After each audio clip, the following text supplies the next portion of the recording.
The huge ship, called the Iron Fang, flew through the dark, empty space near the edge of known stars.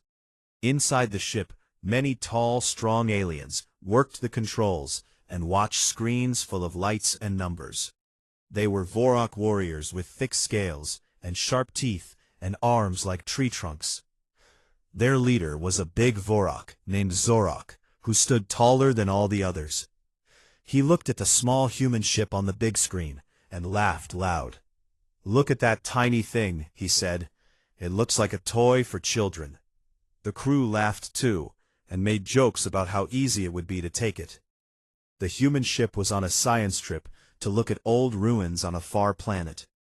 It had only a small crew of 10 people, and one of them was a young woman named Ilara Voss. Ilara was small and thin, with short dark hair and bright eyes that always watched everything. She was only 19 years old and came from a colony world where gravity pulled harder than on Earth. That hard gravity made her bones strong and her muscles tight, even if she looked small and weak. She liked old things and stories from long ago, so she joined the science team to dig and study. Now the big Vorok ship came close and shot beams that stopped the human ship from moving.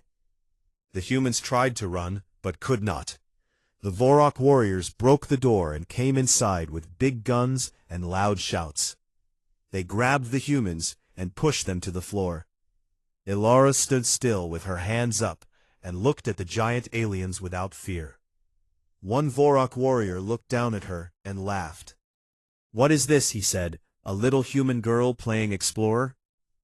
The others laughed and pointed at her. "She is so small," said another one. "We can use her as bait for the big beasts in the arena." Zorok walked forward and looked at Ilara from high above. He reached down and lifted her by the front of her shirt like she weighed nothing. "We'll fight in the Kragthar arena," he said, "and you will die fast for the crowd to cheer." Ilara looked straight into his yellow eyes and said nothing. The Vorok put metal collars on all the humans.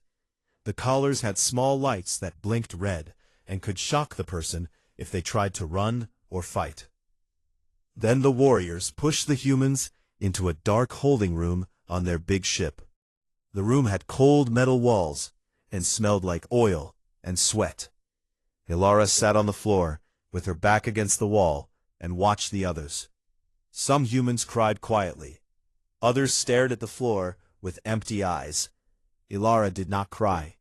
She thought about the stories she read about old Earth fighters and how they faced big animals and enemies much stronger than them. She remembered her training on the high-gravity world.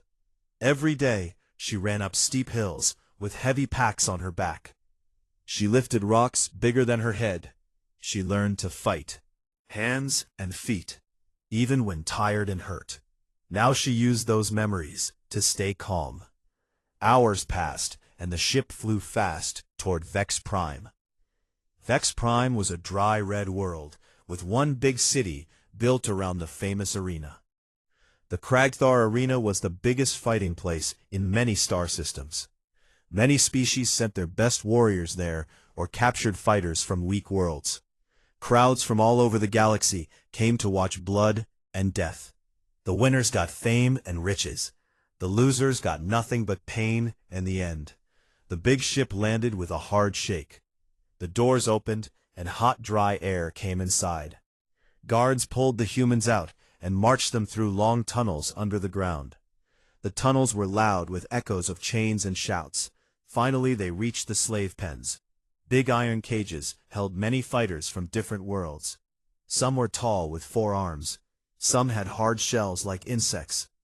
Walking lizards with long tails. All of them were big and strong and covered in scars. The guards opened one cage and pushed the humans inside. The door closed with a loud clang. The other fighters turned to look at the new prisoners. They saw the 10 humans and started to laugh. One huge Gorvox with red skin and thick arms pointed at Ilara. "Look at that," he said. "The little human girl thinks she can fight here." The laughter grew louder. Another fighter, A Zikthar with clicking mandibles said, "She will not last one breath in the sand.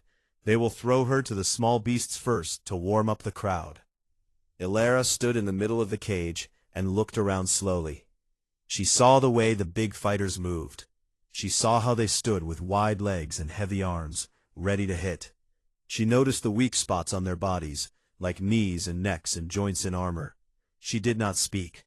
She just watched and remembered. Very big Vorak walked to the bars of the next cage. His name was Crag Vor, and he was the champion of the arena for 3 full cycles. His body had thick bone plates and many old cuts that healed into hard ridges. He looked at Ilara and smiled with sharp teeth. "Hello, little one," he said. "I bet 1 ration cube you die in 10 heartbeats on your first day." The other fighters cheered and slapped the bars. Ilara met his eyes and still said nothing. She turned away and found a corner to sit. She closed her eyes and breathed slow and deep. Her heart beat steady. She thought about the sand of the arena and the heat of the sun and the roar of the crowd. She knew they all saw her as weak and small and easy to break. That was good. When they thought she was nothing, she could show them something else. Night came to the pens. The lights went low, and most fighters slept on the hard floor. Ilara did not sleep. In the dark, and tested the collar around her neck. She moved her fingers slow along the metal, and felt the small wires inside. She pushed gently on the lock. It did not move. She stopped and waited. Later, when guards walked past, she pretended to sleep. The guards laughed about the new humans and said the little girl would be the first to die tomorrow. Ilara listened to every word. She learned the times the guards changed watch. She learned which ones were lazy and which ones watched close. She learned the sounds of the arena above them when the night fights ended and the crowd went home. Morning came, with bright lights and loud horns. Guards opened cages and pulled fighters out for training. They pulled Ilara too. They took her to a small yard with high walls. Other new fighters trained there with wooden weapons. A trainer, a scarred old Vorok, gave her a short stick and told her to fight a practice. Ilara held the stick and stood ready. The dummy was big and made of hard wood, with arms that swung when hit. She moved forward and hit once, then twice, then stepped back. The trainer watched and shook his head. "Too slow," he said. "You fight like a child." The other new fighters laughed. Ilara did not answer. She hit the dummy again, harder this time. The stick cracked against the wood. She hit again and again until the trainer told her to stop. Her arms felt warm, but not tired. She knew she could do more. Back in the pens, the fighters talked about her. They said she was strange because she did not cry or beg. They said maybe humans were too stupid to know fear. Crag Vor watched from his cage and smiled wider. He liked when new fighters thought they were strong. It made the kill sweeter. Ilara sat again in her corner. She ate the small bowl of gray food the guards gave her. Tasted bad, but she ate all of it. She needed the energy. She looked up at the high ceiling and imagined the arena above. Tomorrow or the next day, they would call her name. They would open the gate and push her onto the hot sand. The crowd would laugh and cheer for her blood. The big warriors would watch and wait for her to fall fast. Ilara closed her eyes and pictured it all. She pictured herself standing on that sand. She pictured the moment when the laughter stopped. She pictured the faces when they saw what a small human could do. A small smile touched her lips for the first time since the capture. No one saw it. The pens grew quiet again. The fighters slept. Ilara stayed awake. She waited for her time. The bright lights of the Kragthar arena came on with a loud hum, and the crowd noise rolled down like thunder from high seats. Thousands of aliens filled the stands, some with scales, some with feathers, some with glowing skin, all shouting and waving flags of many colors. The sand in the middle was red and hot from the two suns above. Big screens showed close views of the fighters, so everyone could see every drop of blood. Today the masters wanted something new to make the bets higher. They picked Alara for her first fight. Guards pulled her from the pens early in the morning. They gave her light armor, just a thin chestplate of black metal and straps on her arms and legs. They handed her one short knife with a vibrating edge that hummed softly.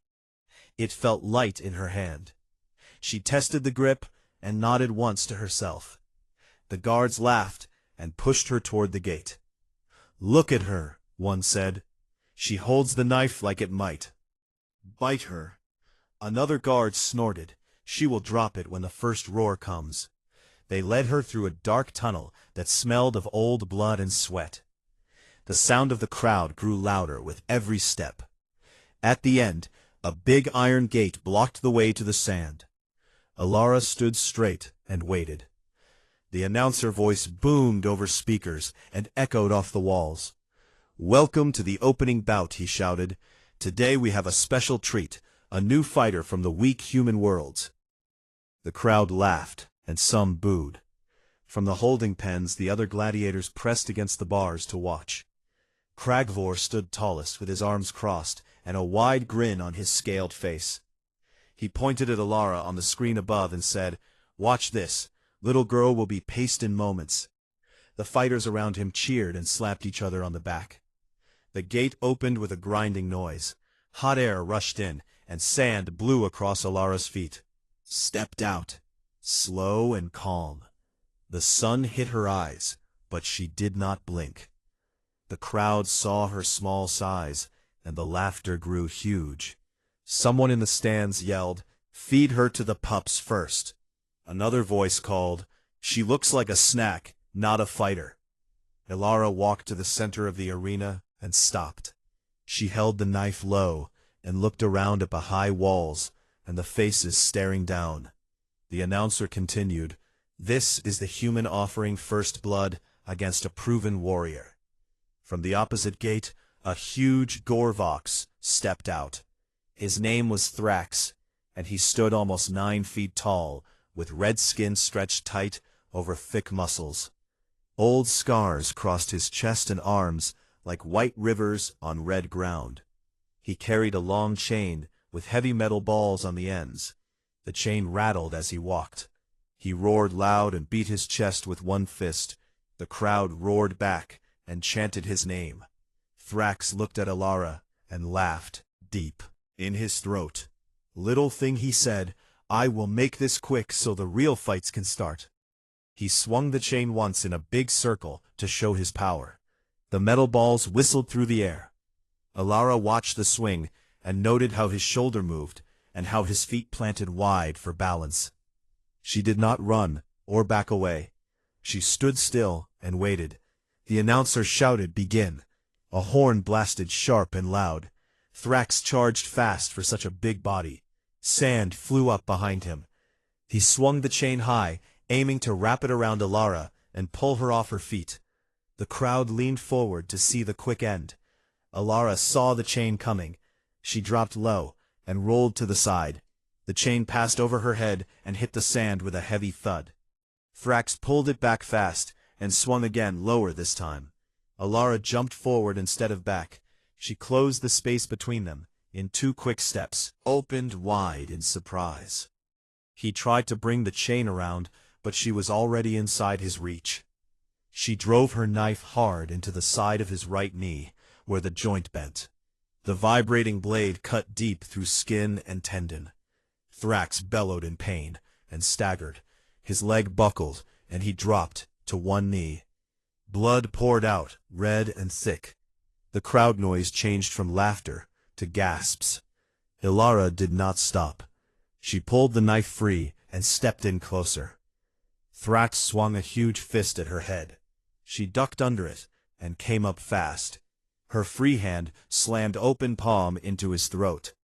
The hit landed solid and something cracked inside. Thrax choked and grabbed at his neck with both hands. The chain fell from his fingers and lay in the sand. Ilara grabbed his arm and twisted hard, using his own weight against him. She pulled down and pushed up at the same time. The elbow joint popped loud, like a horn. Breaking branch. Thrax screamed high and sharp. He fell forward onto his face in the sand. Ilara stepped on his back and raised the knife. She brought it down once, into the base of his skull, where spine met head. The body jerked once, then went still. Blood pooled under him dark on the red sand. Ilara stood up straight and breathed slow. She wiped the knife on Thrax's armor and looked up at the stands. The crowd sat quiet for a long moment. Then some started to clap slow at first, then faster. Others shouted in anger or shock. In the pens, the gladiators stared with open mouths. Cragvor fists clenched tight on the bars. His grin was gone. He watched Ilara walk back to the gate with steady steps. She did not look back at the body. The announcer voice came back shaky. "The human offering wins by kill," he said. "First blood to the small one." The masters in their high box looked at each other. One of them nodded slow. "This could be good for ratings," he said. "Put her against stronger ones next." Ilara reached the gate and stepped inside. Guards grabbed her arms, but she did not fight them. They led her back to the pens. The other fighters moved away when she walked past. No one laughed now. One Zikthar clicked his mandibles soft and said, "She moves like a hunter, not prey." Another fighter whispered, "Humans are strange. Maybe we judged wrong." Ilara went to her corner and sat down. She cleaned the blood from her hands with sand from the floor. Her chest plate had one dent from Thrax's fist, but she felt no pain yet. Adrenaline still ran hot in her veins. She looked at the high ceiling and listened to the crowd above. They talked about her now. They called her the small killer and the quiet death. Cragvor walked to the bars between cages. He stared at Ilara for a long time. She met his eyes and held them. He spoke low so only she could hear. "That was luck, little one," he said. "Next time you face real strength." Ilara answered for the first time since the capture. "Luck did not break his arm," she said. Cragvor snarled and turned away, but his tail flicked nervous. Ilara leaned back against the wall. She closed her eyes and rested. Tomorrow or soon they would call her again. She knew it. The masters wanted more blood and more cheers. She would give them both, but on her terms. The pens grew quiet as night came. Fighters slept or stared at the dark. Ilara stayed awake. She thought about the next fight. She pictured bigger enemies and faster moves. She pictured weak points and how to reach them. A small smile came to her face again. No one saw it in the dark, but it was there. The arena waited above, and the small human girl was ready. Gladiators smirked at a little human girl. She turned their warrior into pulp. The next morning came fast, with loud horns and bright lights flooding the pens. Guards marched in and called names for the day fights.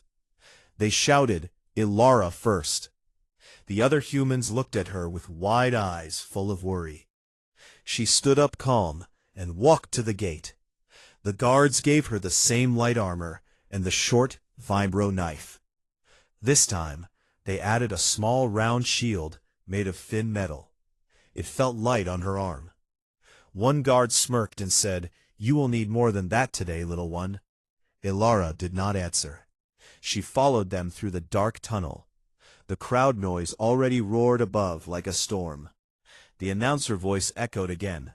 "Today the human killer faces a real challenge," he shouted, "against Zethar the Swarm Lord, a champion Zikthar with poison blades and speed unmatched." The stands exploded with cheers. Fighters were feared. because they moved like shadows and their strikes carried venom that burned flesh. In the pens, Cragvor watched the big screen with narrow eyes. He gripped the bars hard. His friends around him muttered low. "She got lucky last time," one said. "This time the bug will tear her apart." Cragvor said nothing, but his tail moved slow back and forth. The gate opened, and Alara stepped onto the hot sand. The sun burned her skin, but she ignored it. Across the arena, a gate lifted, and Zethar came out. He was tall and thin, with hard black shell and 6 long limbs. 4 arms held curved blades that dripped green poison. 2 legs bent backward like a bug ready to spring. His mandibles clicked loud and his compound eyes glittered. He hissed and raised his blades high. The crowd chanted his name over and over. Alara stood in the center and watched him move. She saw how his legs shifted weight and how his arms crossed to guard his soft underbelly. The horn blasted. Zethar rushed forward faster than any Gorvox. He leaped high and came down with blades aimed at her head. Alara rolled left at the last second. The blades sank deep into the sand, and green poison sizzled on the ground. Zethar pulled free and spun quick. He slashed again with 2 arms, while the other 2 stabbed low. Alara blocked with her small shield. The poison hit the metal and smoked, but the shield held. She stepped inside his reach and drove her knee up into his lower abdomen, where the shell was thin. Zethar hissed in pain and jumped back. His mandibles opened wide in surprise. The crowd noise dropped a little. Alara did not chase. She waited with shield up and knife ready. Zethar circled fast, trying to find an angle. He lunged again, with all 4 blades. Alara ducked under the top 2 and caught one lower arm with her shield. She twisted hard and heard the joint crack. Zethar screeched and pulled back. One arm hung limp, now dripping green fluid. He attacked wilder now, swinging fast to keep her away. Alara moved with him, always closing the gap when he overreached. She took a cut on her shoulder from one blade. The poison burned like fire under her skin. She grunted, but kept moving. Her body from the high-gravity world fought through the pain. Normal fighters would slow down and scream. Alara did not. She used the burn to focus sharper. She waited for him to stab again. When he did, she caught his good arm between shield and knife. She yanked down and stepped on his foot to pin it. Then she slammed her elbow into his faceplate. The shell cracked, and one eye cluster went dark. Zethar staggered. Alara let go of the arm and drove her knife straight into the soft spot under his jaw. Deep. Green blood sprayed out. Zethar jerked once, then fell forward onto the sand. His limbs twitched a few times, then stopped. Alara pulled the knife free and stepped back. She breathed hard, but steady. The poison still burned her shoulder, but she ignored it. The crowd sat quiet again, then started to cheer. Slow at first, then louder. Some chanted, "Human, human, human." In the high boxes, the masters smiled wide. One said, "Keep her going. The ratings climb every fight." The announcer voice shook a little. "The human wins again," he said. "Zethar, the Swarm Lord, lies broken." Alara walked to the gate, with blood on her arm, and sand stuck to her skin. Guards took her back to the pens. This time no one laughed when she passed. Fighters moved aside and watched her with new eyes. One big Vorak whispered, "She takes poison and keeps fighting like it's nothing." Another said, "Humans do not break easy." Her corner, and sat. She tore a strip from her undershirt and wrapped the cut on her shoulder tight. The poison would hurt for hours, but she knew her body could fight it. She ate the small meal the guards brought and drank water. Her eyes stayed sharp. Cragvor walked close to the bars again. He looked at her wrapped shoulder and the calm way she sat. "You bleed now, little one," he said, "but you still stand." Alara looked up at him. "I will stand longer than you think," she said, quiet but clear. Cragvor laughed, but it sounded forced. "We will see," he said, when you face me." He turned away, but his steps were slower than before. The day went on with more fights. Elara watched from the pens. She studied every move, every weakness. She saw how the big fighters got tired after long fights. She saw how they trusted their size too much. She remembered it all. Night came, and the lights dimmed. Fighters slept. Elara stayed awake. She tested her shoulder by moving it slow. Pain came, but she pushed through. She thought about the next fight. The masters would pick someone bigger and meaner. Maybe a full-armored Vorak, or a four-armed beast. She did not care. Each fight taught her more. Each win made the others fear her a little more. In the dark, a young human prisoner crawled close to her. He was one from her ship, small and scared. He whispered, "Elara, how do you do it?" She looked at him. "I do not think about dying," she said. "I think about winning." He nodded slow and went back to his spot. Elara leaned against the wall. She closed her eyes but did not sleep deep. She rested, ready to wake fast. Above them the arena stood quiet now, but tomorrow it would roar again, and she would step onto the sand once more, the small human girl who did not break. Laughter into silence. The one who made champions watch, with careful eyes. She waited. The galaxy waited with her. The days blurred into a string of blood and cheers after the fight with Zethar. The arena masters saw gold in the small human fighter. They pushed her into matches every day, sometimes two in one sun cycle. Each time the opponents grew bigger and more dangerous. First came a four-armed Krilox beast named Gorath, with skin like stone and fists that could crack boulders. He laughed when he saw Elara step onto the sand. He pounded his chest and roared, "I will squash the tiny bug." The crowd bet heavy on how fast he would end it. Elara waited in the center with her knife and shield. Gorath charged like a rolling mountain. He swung all four arms in wide arcs. Elara dodged the first two, then rolled under the third. She came up behind him and slashed deep across the back of one knee. The stone skin split and dark blood poured out. Gorath howled and spun fast. His fourth arm caught her shield and sent her flying across the sand. She hit hard and rolled to her feet. Pain shot through her ribs, but she pushed it down. Humans from high-gravity worlds had denser bones. They bent before they broke. She ran straight at him again. Gorath swung low to grab her.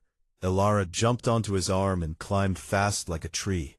She reached his shoulder and drove the knife into the soft spot under his jaw. Gorath gurgled and dropped to his knees. Elara jumped down and kicked his head once hard. He fell face-first silent. The crowd roared wild. Next day they sent a pair of twin Vorak berserkers. The masters called it a special double bout to test the human limit. The twins were named Rax and Vex. They moved together like one mind. They circled Elara with spears and shields. The crowd loved team fights. Elara stood still and watched their steps.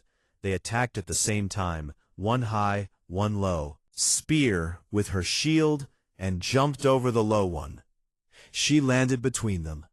She slashed Rax across the thigh, then spun and stabbed Vex in the side. Both roared and swung back. Elara took a spear tip to the leg. Blood ran down her calf. She ignored it and kept moving. She used their size against them. When Rax lunged, she stepped aside and pushed him into Vex.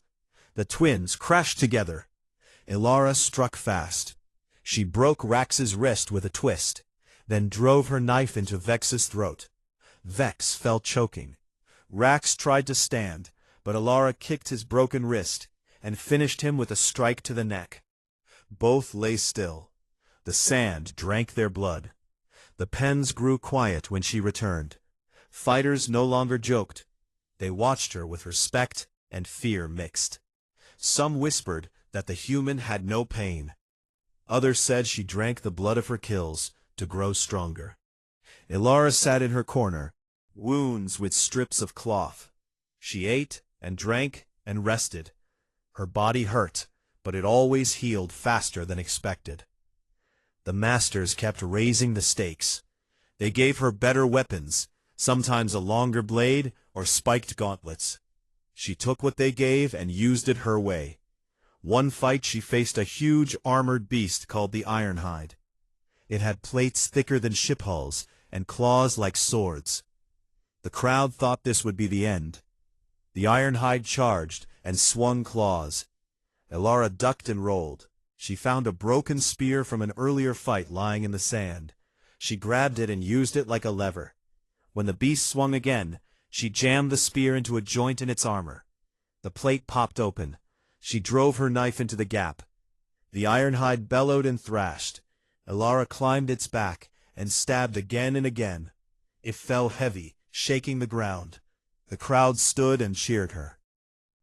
Elara, the small one, Elara the unbreakable. In the luxury boxes the masters talked fast. She brings in more viewers than any champion in years, one said. We must keep her alive, but make the fights harder. They planned the biggest match yet. Kragvor watched every fight from the shadows. He no longer laughed. He studied her moves.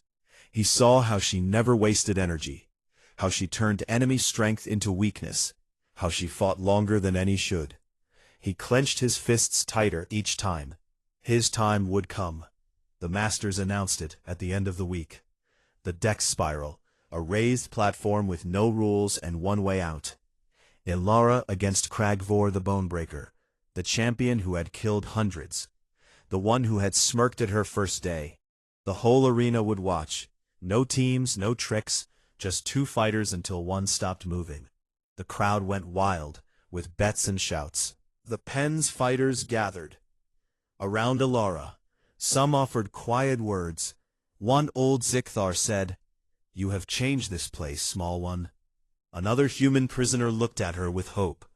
"You can win," he whispered. Elara nodded once. She cleaned her knife slow and careful. She checked her armor and straps. She ate the last meal they gave her. Night fell heavy on the Pens. Most slept uneasy. Elara sat awake. She thought about Kragvor, his heavy steps, his bone plates, his long reach. She pictured his weak points, the joints under the plates, the throat where scales thinned, the eyes that showed fear when surprised. She breathed deep and slow. Her heart stayed steady. She knew pain would come. She knew blood would flow. But she also knew something the big champion did not. Humans were built to last. Humans could take hits that broke others. Humans could fight when the body screamed, "Stop." She closed her eyes for a short rest. Dreams came of high-gravity hills and old Earth stories of small warriors beating giants. She woke before the horns. The lights came on bright. Guards opened her cage. They led her through the tunnel one last time. The crowd noise shook the walls. The announcer voice boomed. The final match of the cycle. The death spiral begins. Elara the human against Kragvor the Bonebreaker. The platform rose in the center of the arena. It spun slow, with chains and spikes on the edges. No place to hide. No mercy. Elara stepped onto the platform. She stood straight with knife in hand. Across from her, Kragvor climbed up. He was bigger than ever, in full armor plates shining under the suns. He carried a massive two-handed axe with jagged edges. He looked down at her and spoke loud for all to hear. "Little girl, your luck ends today. We'll make your death a legend." Elara looked up at him, calm. "You talked big before," she said. "Now we see who lies." Kragvor snarled and raised his axe. The horn blasted. The platform started to spin faster. The fight began. The platform spun slow at first, then faster with each passing second. Chains rattled on the edges, and spikes gleamed sharp under the bright suns. The crowd filled every seat and stood in the aisles, shouting loud enough to shake the ground. Big screens showed close views of both fighters, so no one missed a single move. Elara stood on one side, small and steady, with her short vibro knife in her right hand. and a scavenged gauntlet on her left. Blood from old fights still stained her light armor, but she stood straight. Cragvor faced her on the other side, huge and armored in thick bone plates that covered most of his body. His massive two-handed axe rested on one shoulder, and his yellow eyes burned with hate. He snarled loud for the crowd to hear. "Today the little human dies slow and painful," he said. "I will break every bone before I end her." The announcer's voice boomed over the noise. "The death spiral begins. No rules, no mercy. 1. Fighter leaves alive." The horn blasted sharp and clear. Cragvor charged first, swinging his axe in a wide arc that cut the air with a whistle. Alara ducked low and rolled right. The axe missed her head by inches and bit deep into the platform wood. Splinters flew. She came up fast and slashed at his leg. The knife scraped across bone plate and sparked, but did no deep harm. Cragvor laughed and pulled the axe free. He swung again, lower this time. Alara jumped back, and the blade grazed her thigh, drawing a thin line of blood. She felt the sting but kept moving. The platform spun quicker now, making balance hard. Cragvor used his size to push forward. He swung heavy blows one after another. Each miss shook the platform and sent vibrations up Alara's legs. She dodged and weaved, always staying close enough to strike, but far enough to avoid the axe. She waited for her moment. Cragvor roared and brought the axe down hard, like chopping a tree. Alara sidestepped, and the blade stuck in the wood again. She rushed in and drove her knife into the gap under his arm where plate met flesh. The blade sank in deep. Cragvor bellowed and yanked his arm back.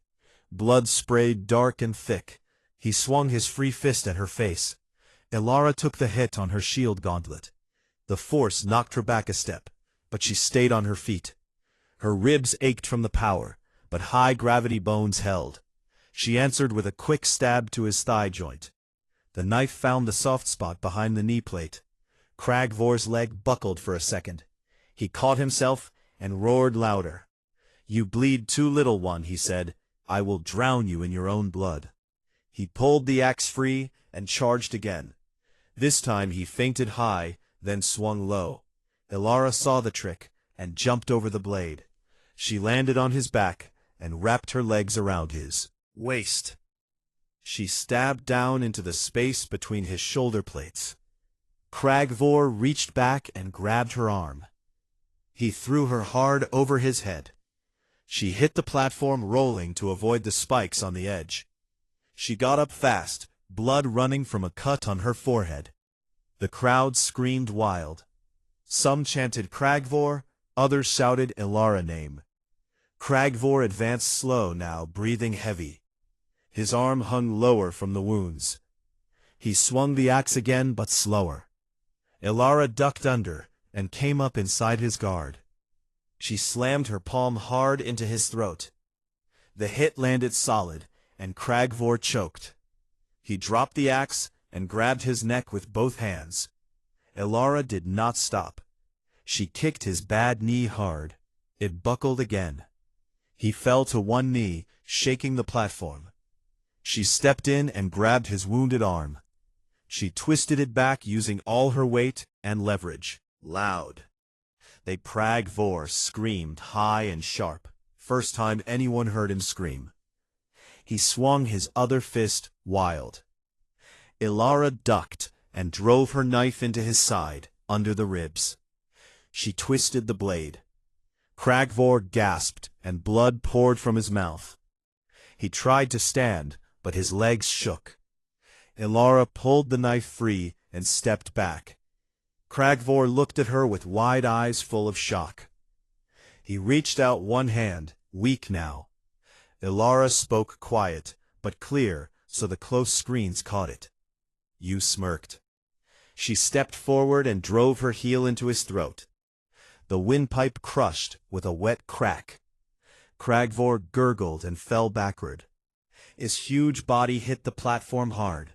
He twitched once, then lay still. Blood pooled around him dark and thick, turning the wood black.